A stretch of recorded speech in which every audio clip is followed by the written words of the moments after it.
Discovered entrepreneurship when I was maybe like 18. Always used to just design logos, fictitious brand I would maybe one day launch. Launched a clothing brand when I was like 18, didn't know what the fuck I was doing. Logo on a white t-shirt, everyone took the piss. Was working in Waitrose, hated every second of it. Put all my money from that summer job into like stock and couldn't sell anything. Went to uni to study business at uni. Did 6 weeks before I dropped out.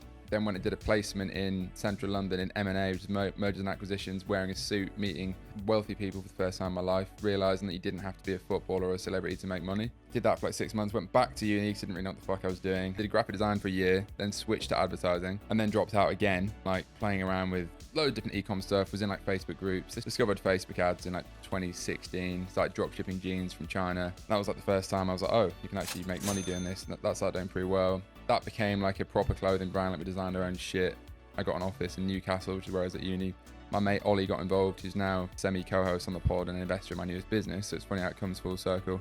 That business did pretty well. I stopped going to uni, didn't tell my parents, eventually got kicked out. That business then like fell apart, so we just fell out and we just like, fuck it, let's just stop running it. Got back into like the dropshipping space, started traveling around Europe by myself. Yeah, then I went to some e-commerce event in Singapore in like September 2017, which I probably credit as being like the turning point where I met people doing similar shit to me, because I knew literally no entrepreneurs from home, from uni, anything. I felt like an alien.